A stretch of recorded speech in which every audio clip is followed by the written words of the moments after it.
আসসালামু আলাইকুম ওয়া রাহমাতুল্লাহ। ওয়ালাইকুম আসসালাম ওয়া রাহমাতুল্লাহি ওয়া বারাকাতুহু। হুজুর কেমন আছেন? আলহামদুলিল্লাহ। হুজুর আজকে একটি গুরুত্বপূর্ণ বিষয় আপনার সাথে একটু আলোচনা করতে চাই। বিষয়টা হচ্ছে যে আমি তো আপনার হোয়াটসঅ্যাপের দায়িত্বে আছি। সেখানে যারা যোগাযোগ করেন তাদের কিছু গুরুত্বপূর্ণ জানার বিষয় ছিল। তো প্রথম বিষয়টা হচ্ছে যে আমরা যারা সাধারণ মানুষ আছি, আমরা কেন বারবার জিন জাদু সমস্যায় আক্রান্ত হই? আর দ্বিতীয় বিষয়টি হচ্ছে যে আপনার নিকট থেকে চিকিৎসা গ্রহণের পর পুনরায় আবার কেন সমস্যা হয়, এই বিষয়টি যদি স্পষ্ট করতেন। আচ্ছা, ঠিক আছে। প্রথমত বিষয়টা হচ্ছে যে আমাদের এখানে অনেকে চিকিৎসা নেয়, চিকিৎসা নেওয়ার পরে দেখা যাচ্ছে যে পুনরায় আবার তাদের কিছু কিছু সমস্যা হয়ে থাকে। সবার হয় না, অনেকেরই হয়। তো যাদের হয় তাদের প্রথমত কয়েকটা বিষয় আমাদের জেনে রাখা খুব ভালো, যেহেতু এই প্রশ্নগুলো বারবারই আসে, অনেক সময় আসে। তো বিক্ষিপ্তভাবে দেখা যাচ্ছে যে তাদেরকে আমার এই উত্তরটা, এই জবাবটা ভালোভাবে দিতে হয়। পরবর্তীতে নতুন করে যখন আবার আসে বলতেছে হুজুর আবার সমস্যা দেখা দিচ্ছে, তো দুইটা প্রশ্নেরই আসলে মানে বলতে গেলে যে অনেকটা কাছাকাছি।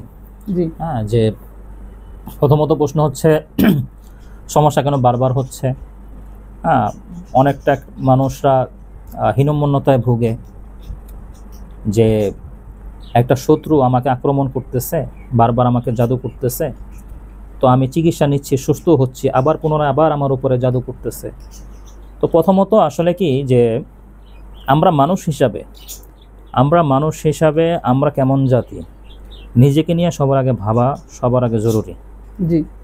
মানুষ হিসাবে আমরা কেমন জাতি, মানুষ হিসাবে যে আমরা আশরাফুল মাখলুকাত, সৃষ্টির সেরা জাতি, এটা আমরা অনেক সময় দেখা যাচ্ছে যে ভুলে যাই।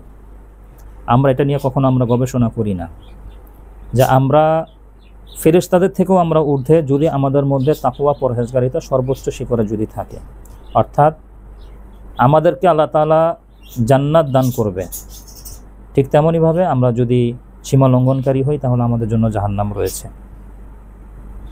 এটা জিন জাতিকে আল্লাহ সুবহানাহু ওয়া তাআলা বিতাড়িত করে মানুষ জাতিকে আল্লাহ তাআলা তার দুনিয়ার প্রতিনিধি স্বরূপ দুনিয়াতে পাঠাইছেন। তার মানে বোঝা গেল যে মানুষ জাতির উপরে আল্লাহ তাআলা এই দিনকে রক্ষা করবে, মানুষের দ্বারা এই দিন দুনিয়ার বুকে কায়েম হবে।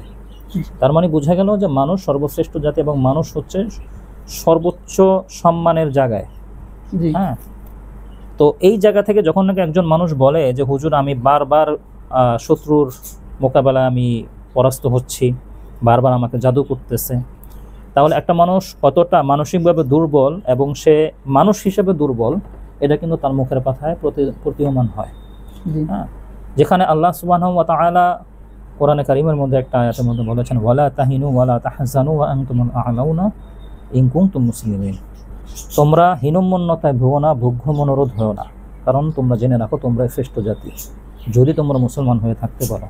তাহলে মুসলিম জাতি আল্লাহ তাআলার কাছে কতটা শক্তিশালী জাতি, যে এই জাতির উপরে কোনো জাতির, কোনো সৃষ্টির কোনো আক্রমণ করার কোনো কথাই নয়।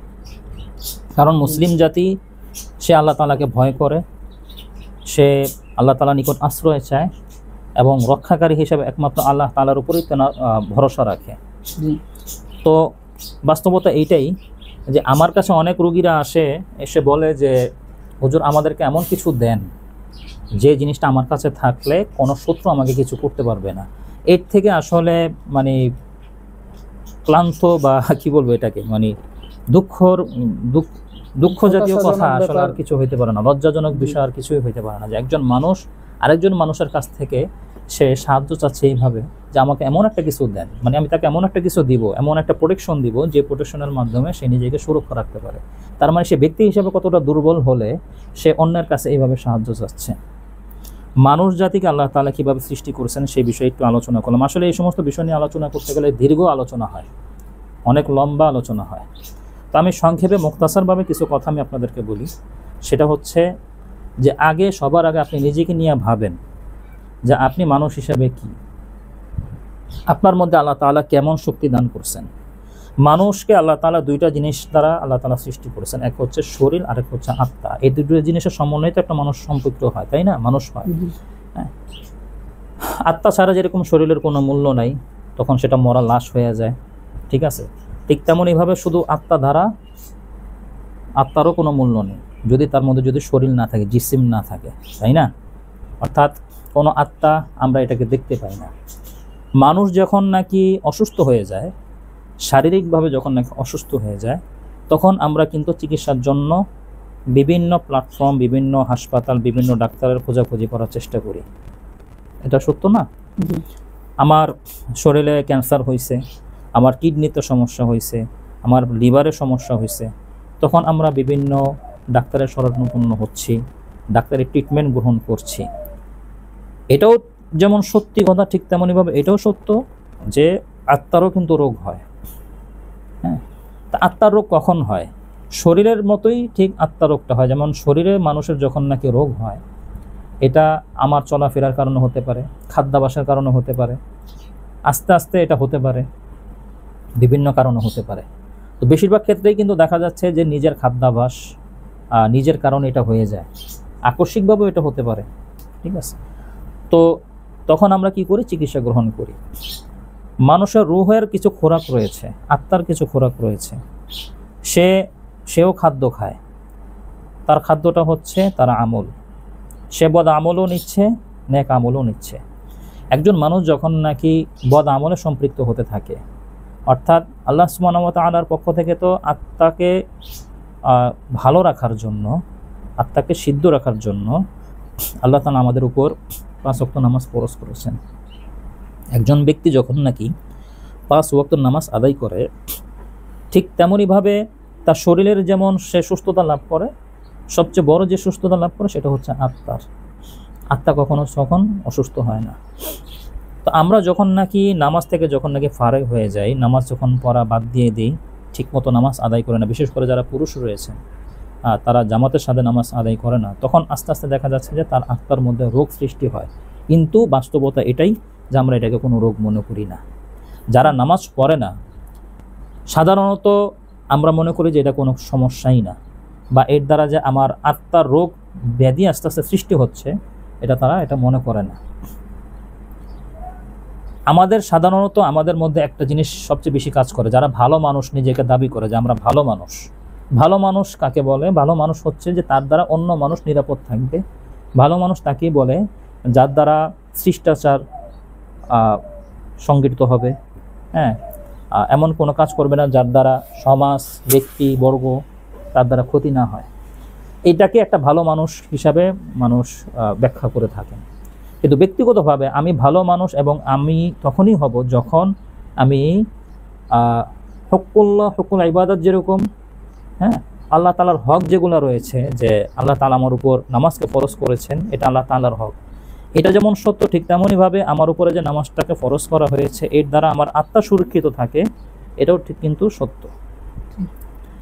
তো আমার আত্মা সুরক্ষার জন্য আমাকে নামাজকে কিভাবে আমার আঁকড়ে ধরতে হবে, আমি যখন নাকি নামাজ থেকে ফারেগ হয়ে যাচ্ছি, নামাজ ঠিকমতো আদায় করছি না, পাশাপাশি আমি অন্যান্য ধর্মীয় বিষয় সম্পর্কে আমি উদাসীন থাকি, আমার দৈনন্দিন চলাফেরার মধ্যে আমার গুনাহ আর গুনাহ, নেক আমলের তুলনায় গুনাহটা যখন নাকি আমার বেশি হয়ে যাচ্ছে, তখন দেখা যাচ্ছে যে আমার আত্মার মধ্যে আস্তে আস্তে রোগ বেলায় সৃষ্টি হয়। বাস্তব পক্ষে হচ্ছে যে আমরা এটাকে রোগ হিসাবে ধরি না। আমরা রোগ হিসাবে ধরি সেটাই যেটা আমার শারীরিক সমস্যা হচ্ছে। অর্থাৎ যখন নাকি আমার সর্দি কাশি হচ্ছে, তখন এটা প্রকাশ্য বিষয়, তখন আমরা ডাক্তারের কাছে যাচ্ছি, ওষুধ কিনে খাচ্ছি। আমার জ্বর হচ্ছে, আমি ডাক্তারের কাছে যাচ্ছি। আমার যখন নাকি বিভিন্ন আমি রোগে আক্রান্ত হচ্ছি, আমি চিকিৎসা নিচ্ছি। কিন্তু আমি যে নামাজ পড়ছি না, দিনের পর দিন আমার ফজরের নামাজ মিস যাচ্ছে, দিনের পর দিন আমার বিভিন্ন সুন্নত মিস যাচ্ছে, বিভিন্ন আমলগুলো মিস যাচ্ছে, ভিতরের নামাজ আমরা পড়ছি না এশারা নামাজের পরে। আমি জামাতের সাথে আমি জামাতের সাথে নামাজ আদায় করা, এটা আমার জন্য যে ওয়াজিব একটা বিষয়। নামাজ মাঝে মাঝে পড়ি। আমার বেশিরভাগ রোগীরাই যখন আসে তারা একটা কথা বলে যে হুজুর মাঝে মাঝে নামাজ আদায় করি। তো এটা হচ্ছে একজন সাধারণ মানুষের জন্য একদম অত্যাবশ্যক বিষয় যে তার নামাজটা আদায় করতেই হবে। কেন আমি এত নামাজ নিয়ে বারবার কথা বলছি? এগুলো তো অনেক দূরের বিষয়, এটা অবশ্যই করতেই হবে। পাশাপাশি আপনার আত্মাকে সুরক্ষা করার জন্য মানুষ যে আরো অনেক ধরনের আমল করে, সেগুলো তো আমরা করিই না, মানুষের এই সমস্যাগুলো নিয়ে মানুষ উদাসীন থাকে, যার কারণে সর্বপ্রথম যে সমস্যাটা হচ্ছে সেটা হচ্ছে যে আত্মার পাওয়ার যখন নাকি কমে যায়, আত্মার সুরক্ষার অর্থাৎ মানুষের শরীরের মধ্যে আমরা জানি যে রোগ প্রতিরোধকারী একটা ক্ষমতা রয়েছে, হ্যাঁ, যেটা অটোমেটিকলি দেখা যাচ্ছে যে মানুষকে বিভিন্ন রকমের ভাইরাস থেকে করে সুস্থ রাখে, হয় না এটা? জি। তো একটা পর্যায়ে যখন নাকি আমার রোগ প্রতিরোধকারী ক্ষমতা কমে যায়, তখন আমার শরীরের মধ্যে রোগবালাই বাড়তে থাকে, যার কারণে আমরা অন্য অ্যান্টিবায়োটিক আমরা খাচ্ছি, অ্যান্টিবায়োটিকের মাধ্যমে আমরা নিজেদেরকে সুস্থতা রাখছি। যদি আমার আলোচনা একটু দীর্ঘ হয়ে যাচ্ছে, বোঝানোর জন্য এই কথাগুলো বলতেছি যে আমাদের আত্মার যখন নাকি রোগ হয়, হ্যাঁ, তখন আমরা কি করি? আত্মার যখন নাকি রোগ হয় তখন আমরা কিছুই করতে থাকি না।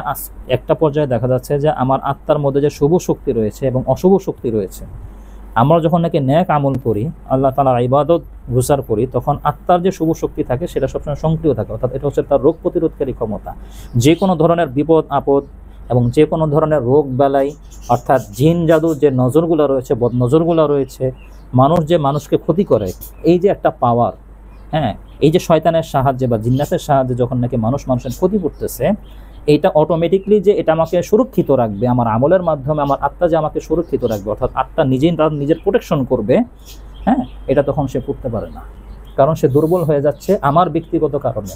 অর্থাৎ আমি ঠিকমতো নামাজ আদায় করতেছি না, আমি ঠিকমতো আমার দৈনন্দিন যে আমার আমলগুলো রয়েছে এই আমলগুলো আমি ঠিকমতো করতে পারতেছি না। অর্থাৎ এক কথায় হচ্ছে যে আমার আমলের পাল্লা থেকে গুনার পাল্লা যখন নাকি ভারী হয়ে যাচ্ছে, অর্থাৎ গুনাহটাই আমি বেশি করতেছি, হ্যাঁ, এটা যখন বারবার হচ্ছে তখন দেখা যাচ্ছে যে আমার উপরে যে সমস্যা হওয়ার কথা, অর্থাৎ আমার শত্রু যখন নাকি আমাকে জাদু করতেছে, আমার শত্রু যখন নাকি আমাকে বিভিন্ন রকমের সমস্যা করতেছে, তখন এটা অটোমেটিকলি আমার শরীরে গিয়ে লাগতেছে। এটা হচ্ছে 1 নম্বরের ব্যাখ্যা। অর্থাৎ মূলত আমার আত্মা দুর্বল, আমার শরীর যেরকম দুর্বল, রোগবালাই ঘন ঘন আমার উপরে লেগে যায়, ঠিক তেমনি আমার আত্মা দুর্বল, যেটা আমি বুঝি না, আমি আমার শরীরের দিকে আমার ফোকাস, আমার সামান্য সর্দি কাশি হইলে আমি ডাক্তারি চিকিৎসা নিচ্ছি, এটা হচ্ছে আমার কুইকলি আমি এই কাজগুলো করতেছি, কিন্তু এইভাবে আমি কাজ করতেছি না আমার আত্মার পক্ষে, যে আমার আত্মাটা কতখানি দুর্বল, আমি যে নামাজ পড়তেছি না এটা যে আমার জন্য কতটা লজ্জাজনক এবং কতটা আমি একজন রোগী, আমি অনেক বড় রোগী, হ্যাঁ, এটার জন্য যে আমার নামাজ পড়তে হবে এবং আমার যত সময় আমি ফজরের সময় আমি উঠব, ফজরের সময় উঠে আমি অজু করব, অজু করে আমি উত্তম পোশাক পরে আমি আল্লাহর দরবারে আমি দাঁড়াবো, এই যে সম্পূর্ণ বিষয়টা, এই বিষয়টা নিয়ে আমি যে কতখানি উদাসীন, এবং এটার দ্বারা আমার যে পদক্ষেপ নিতে হবে খুব দ্রুত, আমার কোন একজন আল্লাহওয়ালা মানুষের সহবত নিতে হবে, অথবা এটা নিয়ে আমার চিন্তা ভাবনা করতে হবে এবং এটা নিয়ে আমার অবশ্যই একটা পদক্ষেপ নিতে হবে, এই বিষয়টা নিয়ে আমরা অনেক গাফিল থাকি। ফলশ্রুতিতে দেখা যাচ্ছে যে আমরা খুব সহজেই জিন্নাতের নজর আক্রান্ত হই এবং জাদুতে আক্রান্ত হই। এখন আত্মার সুরক্ষা আমরা কিভাবে করব? যতদিন পর্যন্ত আমরা এই বিষয়ে উদাসীন থাকব, ততদিন পর্যন্ত আপনি যত রাকির কাছেই আপনি যান, যত হুজুরের কাছেই আপনি দৌড়ান, সমসাময়িক একজন হুজুর আপনাকে রুকাইয়া করার মাধ্যমে আপনার শঙ্কামুক্ত আপনাকে করে দিবে। অর্থাৎ জিন শয়তান মানুষের উপর প্রভাব বিস্তার করে অনেকভাবে। আপনি যত বেশি আপনার আত্মা দুর্বল থাকবে তত বেশি আপনি জিন জাদুতে বেশি আক্রান্ত হবেন। এখন আপনি পিছলিয়ে পড়ে গেছেন, আপনার হাঁটু ভেঙে গেছে, আপনার পা ভেঙে গেছে, এখন আপনি একজন হুজুরের কাছে আসছেন, ততদিন পর্যন্ত আপনার মাইন্ড সেটআপটা এই দিক থেকে শুদ্ধ না হবে ততদিন পর্যন্ত আপনি সুস্থ হবেন না। আপনি যদি মনে করেন যে আমি একজন হুজুরের কাছে আসলাম, তো উনি আমাকে ঝাড়ফুঁক করবে, আমি সুস্থ হয়ে যাব, আমি আবার স্বাভাবিক জীবনে চলে যাব, এটা যতদিন পর্যন্ত আপনার মাইন্ডের মধ্যে থাকবে ততদিন পর্যন্ত আপনি কোনোদিনই সুস্থ হবেন না। মূল ফোকাস যে বিষয়টা সেটা হচ্ছে যে একজন হুজুরের কাছে যখন নাকি আপনি আসছেন, আপনি জাদুতে আক্রান্ত, আপনার পুরো শরীর সেহেরে আক্রান্ত, যার কারণে আপনি অসুস্থ হয়ে যাচ্ছেন, আপনি জিনের সমস্যায় আক্রান্ত, আপনার প্যারানর্মাল সমস্যা জর্জরিত আপনার শরীরের মধ্যে। আমরা ওই সময়টা কি করি? আমরা দেখা যাচ্ছে যে একজন রোগীকে বসাই, রুকাইয়ার মাধ্যমে এই সমস্যাগুলোকে আমরা একত্রিত করি, এরপরে আমরা এটাকে কেটে ফেলি, অথবা রুকাইয়ার মাধ্যমে এগুলাকে আমরা নির্মূল করি। এটা হচ্ছে 1 নম্বর কথা। নির্মূল করার পরে এর মানে এই নয় যে আপনার আত্মা পরিপূর্ণভাবে সুস্থ হয়ে গেছে, আপনার আত্মা তখনও অসুস্থ। হ্যাঁ, আমাদের এখানে আসার প্রধানত উদ্দেশ্য হচ্ছে যে আপনি অপারেশন থিয়েটারে আসছেন, আপনাকে এখন একটা 1 ঘন্টার রুকায় বা 2 ঘন্টার রুকায়ের মাধ্যমে আপনার অপারেশন করা হবে। অপারেশন করার মাধ্যমে আপনি শঙ্কামুক্ত হবেন, আপনি জাস্ট শঙ্কামুক্ত হবেন। শঙ্কামুক্ত হওয়ার পরে এরপরে দেখা যাচ্ছে যে আমরা একটা দীর্ঘ একটা আমল আমি আপনাদেরকে দিচ্ছি, যে দেখেন আপনি সাধারণত আমরা 40 দিন 41 দিন বা 3 মাসের একটা বড় একটা আমল দেওয়া হয়, যে এই আমলগুলো অর্থাৎ আপনার যে আত্মাটা সুরক্ষিত হবে, আপনার আত্মাটা যে পরিপূর্ণভাবে সুস্থতা লাভ করবে, যখন আপনি নিজেই নিজের প্রোটেকশন নিতে পারবেন, অর্থাৎ আপনাকে পরবর্তীতে কোনো জাদুকর আপনাকে জাদু করতে পারবে না, কোনো জিন্নাত আপনার উপরে কোনো নজর দিতে পারবে না, এটার জন্য আপনাকে একটা দীর্ঘ একটা আমল দেওয়া হচ্ছে। আপনি বছরের পর বছর আমলহীন ছিলেন, আপনাকে ছোট্ট একটা আমল দেওয়া হচ্ছে যাতে করে আপনি আস্তে আস্তে সুস্থতা লাভ করেন, অর্থাৎ আপনার আস্থার সুস্থতা লাভ করেন। যেমনইভাবে একজন মানুষ যখন নাকি অপারেশন থেকে তাকে অটিতে নিয়ে যায়, আপনারা জানেন এই বিষয়গুলো, যে হসপিটালে থাকাকালীন একজন মানুষ যখন নাকি জাদুর রোগী হয়, একজন মানুষ যদি অপারেশনের রোগী হয়, তখন তার চিকিৎসা করার পরে তাকে অটিতে নিয়ে যাওয়া হয়। অটি এটা কোনো সাধারণ বেড না, এটা অবজারভেশনের একটা জায়গা, ঠিক আছে। এখানে রাখার পরে এমনভাবে রাখা হয় যে জনসাধারণের মানুষ প্রবেশ নিষেধ, আত্মীয় স্বজনের প্রবেশ নিষেধ থাকে। একান্তই যদি কোনো ব্যক্তি যদি তাকে দেখতে চায়, তাকে আলাদাভাবে হসপিটালে কিছু ইউনিফর্ম রয়েছে, এগুলা পরায়, এগুলা পরিয়ে ওনার কাছে নিয়ে যায়। তারপরও সংক্রমিত হওয়ার ভয়ে সর্বোচ্চ আধা মিনিট থেকে 1 মিনিট সে সামনে থাকতে পারে, এর বেশি সময় সে থাকতে পারে না, চলে যেতে বলে বারবার আপনি চলে যান। তার মানে বোঝা গেল যে একজন মানুষ যখন নাকি অটিতে থাকে, সে শঙ্কামুক্ত হলেও সে সম্পূর্ণ সুস্থ নয়, সে যে কোনো সময় আবার আক্রমণের শিকার হতে পারে, সংক্রমণের শিকার হতে পারে। ঠিক তেমনইভাবে আমরা যখন নাকি জিন জাদুর চিকিৎসাগুলো করি এবং জিন শরীর থেকে বের করি, বা আপনার শরীর থেকে সেহেতটা সম্পূর্ণরূপে বের করি, তার মানে এই নয় যে আপনি সম্পূর্ণরূপে সুস্থ হয়ে গেছেন, আপনি এখনও অসুস্থ, যে কোনো সময় আবার আপনি সংক্রমিত হতে পারেন। এই জন্য দেখা যাচ্ছে যে আমরা দীর্ঘ একটা আমল দিয়ে দিই, যে এই আমলগুলো অবশ্যই আপনাকে করতে হবে। এই আমল যদি আপনি ঠিকমতো করেন, তাহলে আস্তে আস্তে আপনার শরীর থেকে যে বর্জ্য পদার্থগুলো রয়েছে এবং আপনার রোগ প্রতিরোধকারী যে ক্ষমতাটা রয়েছে, আত্মার যে রোগ প্রতিরোধকারী ক্ষমতা রয়েছে, এটা আস্তে আস্তে আরও শক্তিশালী হবে। ইনকুল্লু নাফসিন লাম্মা আলাইহা হাফিজ, আল্লাহ তাআলা মানুষদেরকে সুরক্ষা করার জন্য সদা প্রস্তুত একজন প্রহরী আল্লাহ তাআলা নিযুক্ত করে রেখেছেন। তার মানে বোঝা যাচ্ছে যে প্রত্যেকটা মানুষের শরীরে একজন ফেরেশতা নিয়োজিত আছেন। হাফিজ শব্দটার অর্থ কি? একজন হাফিজ মানে হচ্ছে কি সংরক্ষণকারী, হেফাজতকারী। এখানে ইসমে ফাইলের সিগে এখানে ব্যবহার করা হয়েছে। এখানে আল্লাহ তাআলা হেফাজত করে, এটা আল্লাহ তাআলা বলেন, এখানে বলা আছে একজন হেফাজতকারী আছেন, নিযুক্ত আছেন। তার মানে বোঝা গেল যে আমার উপরে একজন ফেরেশতা আছে, যে কিনা আমাকে সকল বিপদ আপদ থেকে হেফাজতের কাজে নিয়োজিত রাখছেন, আল্লাহ তাআলা রেখেছেন। তাহলে প্রশ্ন আসতে পারে যে তিনি কি আমাকে দেখে না? তিনি তখনই সক্রিয় হয়, তিনি তখনই আল্লাহ তাআলার হুকুমতের উপর পরিপূর্ণভাবে কাজ করতে পারে যখন আপনি ব্যক্তিগতভাবে আমলের উপরে থাকবেন। আপনি যখন নাকি কারিন জিন্নাত নফসের প্ররোচনায় যখন নাকি আপনি খারাপ কাজে লিপ্ত থাকবেন, তখন এই ফেরেশতা ঘুমন্ত ব্যক্তির মতো অবস্থা হয়ে যায়, ঘুমন্তর মতো হয়ে যায়। তখন আপনার শরীরে সম্পূর্ণরূপে বিস্তার লাভ করে নফস এবং শয়তান, আপনার পুরো শরীরের উপর একটা বিস্তার লাভ করতে পারে। তখনই আপনি কিন্তু দেখা যাচ্ছে যে এই জিন জাদুর সমস্যা আপনি বারবার একাধিকবার জর্জরিত হচ্ছেন। যখনই আপনি হুজুরের কাছ থেকে ট্রিটমেন্ট নিচ্ছেন, আবার আপনি সংক্রমিত হচ্ছেন। এটা বারবারই আপনি হতেই থাকবেন যতক্ষণ না পর্যন্ত আপনি আপনার শরীরটাকে, আপনার পুরো দেহটাকে আপনি সম্পূর্ণরূপে শয়তান এবং নফস থেকে সুরক্ষিত করে আপনার যে হাফিজ রয়েছে তাকে আপনি শক্তিশালী করে না তোলেন আপনার আমলের মাধ্যমে।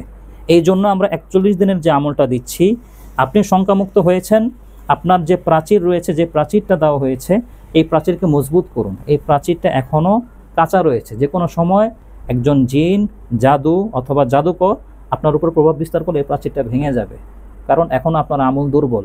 আপনাকে একটা চার্ট দেওয়া হয়েছে, আপনি আমলটা ঠিক মতো করেন। তার মধ্যে প্রধান 1 নম্বরই আছে নামাজ।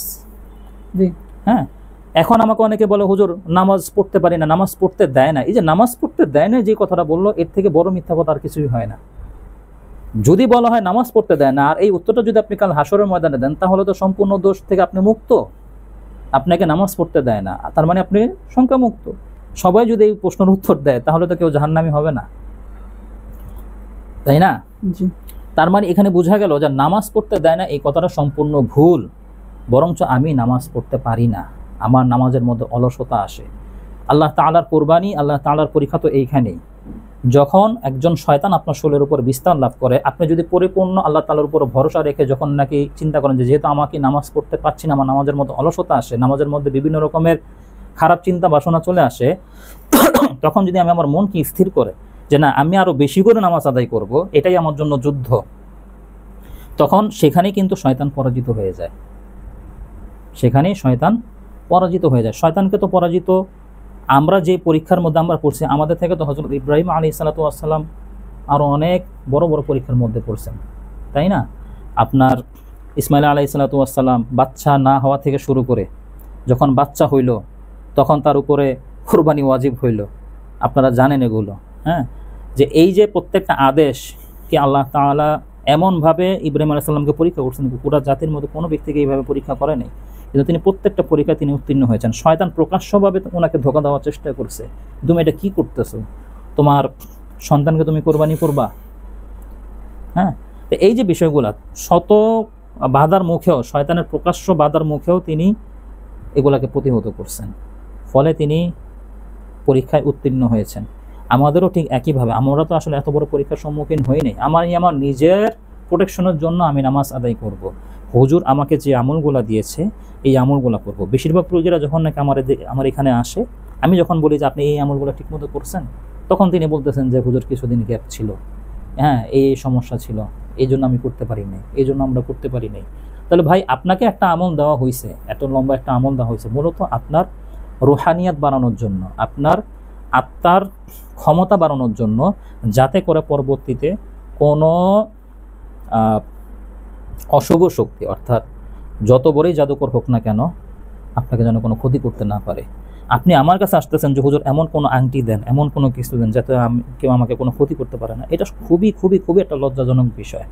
খুবই আসলে মানে আফসোস লাগে এই সমস্ত কথা শুনলে, যে আপনার সুরক্ষা তো স্বয়ং আল্লাহ তাআলা আপনাকে করবে। আপনি নিজেকে ওইভাবে শক্তিশালী করেন, আপনি নিজে কেন এত দুর্বল? আপনি নিজেকে শক্তিশালী করেন, যে আমি নিজেকে এমন এক শক্তিশালী পর্যায়ে নিয়ে যাই যাতে করে পৃথিবীর কোনো অশুভ শক্তি আমার উপরে যেন না পড়ে। আমার কথাটা বুঝতে পারছেন? আসলে আলোচনা অনেক দীর্ঘ, এই বিষয় নিয়ে আলোচনা করলে আলোচনা শেষ হবে না। আশা করি আমার রোগীরা এই বিষয়টা নিয়ে অধিকাংশভাবে আপনারা এই বিষয়টাকে ফলো করবেন, যে আমরা যখন নাকি একটা আমল দিই আপনাদেরকে, এই আমলগুলো আপনারা যথাসাধ্যভাবে অবশ্যই আপনাদের এই আমলগুলো করতে হবে। যখন আপনারা এই আমলগুলোর উপর আপনারা ইস্তেকামাত থাকবেন, সবসময় আদায় করবেন, তখন একটা সময় আপনাদের মধ্যে একটা ভালো লাগা অনুভূতি কাজ করবে, এবং আত্মার যে শক্তি আছে এই শক্তিটা যতক্ষণ বাড়তে থাকবে, আত্মা যত বেশি সুস্থ হতে থাকবে, জিন জাদু থেকে আপনি ততটাই মুক্ত হতে থাকবেন। এবং পরবর্তীতে আপনি নিশ্চিত থাকুন যে আপনি যতদিন পর্যন্ত আমলের উপর ইস্তেকামাত থাকবেন, পৃথিবীর কোনো শক্তি, জিন আপনার একটা পশম ছিঁড়ার ক্ষমতা থাকবে না। সে যত বড় ইফরিদ হোক, যত বড় মারিদ হোক, আর যে নামে মানুষ জিনকে ডাকে, যত বড়ই শক্তিশালী জিন হোক না কেন, একজন নামাজি ব্যক্তির পশম ছিঁড়ার ক্ষমতাও একটা জিন্নাতের নেয়। আর জাদুকর সে তো শয়তানের সাহায্য নেয়, জিন্নাতের সাহায্য নিয়েই কাজ করে। কোনো জাদুকরের কোনো ক্ষমতা নেই আপনার কোনো ক্ষতি করার। আমার কাছে এরকম অনেক উদাহরণ আছে। আর কোনো প্রশ্ন আছে? জি না হুজুর, আলহামদুলিল্লাহ আমরা বিষয়টা খুব সুন্দরভাবে বুঝতে পারলাম। এবং রোগীদের এই বিষয়টা যেমন আসে যে তারা বারবার সমস্যা আক্রান্ত হচ্ছে, পাশাপাশি এরকম আমাদের কাছে অনেক তথ্য আসে এবং ভালো রিভিউ আসে যে আমলগুলো সঠিকভাবে করার পর দীর্ঘদিন যাবৎ সমস্যা আক্রান্ত মানুষ পরিপূর্ণ সুস্থতার মধ্যে তিনি ফিরে পেয়েছেন। এটা যারা অবশ্যই ঠিকমতো আমল করবে তারা একটা পর্যায়ে পরিপূর্ণরূপে সুস্থ হবে। এটা আল্লাহ তাআলার পক্ষ থেকে অবশ্যই সে নুসরত অবশ্যই পাবে। আমরা কোনো বিপরীত সত্তা নই যে আমাদের কাছে আসলে আপনি সুস্থ হবেন, বিষয়টা এই চিন্তাধারা থেকে আপনাদের সবার আগে বাদ দিতে হবে। আমরা শুধুমাত্র আমরা নিজেদের গুনাহ থেকে নিজেদেরকে পরহেজ রাখার চেষ্টা করি, যাতে করে যেহেতু আমরা অন্যদের চিকিৎসা করে থাকি, আমাদের ভুল হয় না, বিষয়টা এরকম না, আমাদেরও ভুল হয়, প্রত্যেকটা মানুষের ভুল অবশ্যই হয়। আমরা শুধুমাত্র কোরআনের সাহায্য নিচ্ছি এবং আমাদের নিজেদের আত্মাকে যাবতীয় খারাপ ফাহেসাত থেকে নিজেদেরকে মুক্ত রাখার চেষ্টা করি। অনেকে প্রশ্ন করেন হুজুর আপনি রুকাইয়া করলে কাজ হয়, আমরা রুকাইয়া করলে কাজ হয় না। উত্তর এইখানেই যে আমাদের আত্মা আর আপনাদের আত্মার মধ্যে এতটুকু পার্থক্য রয়েছে। আমি এই বিষয়টা নিয়ে একটা ভিডিও তৈরি করব যে মুরাকাবার মাধ্যমে মুরাকাবা এমন একটা শক্তি যে মুরাকাবার মাধ্যমে একজন মানুষ তার আধ্যাত্মিক শক্তি লাভ করতে পারে। এটা প্রত্যেকটা মানুষেরই কম বেশি করা উচিত। হ্যাঁ, মেডিটেশন যেটাকে বলা হয় ইংরেজিতে, এই মেডিটেশন বা মুরাকাবা এটা যখন নাকি আমি প্রতিদিন একটা নির্দিষ্ট সময় আমি করব, দেখা যাচ্ছে যে আমি খুব দ্রুত আমার আত্মার আধ্যাত্মিক শক্তি লাভ করতে পারবো। এটা আল্লাহ তাআলার পক্ষ থেকে হবে ইনশাআল্লাহ। এটা নিয়ে আমি একটা আলোচনা করবো ইনশাআল্লাহ।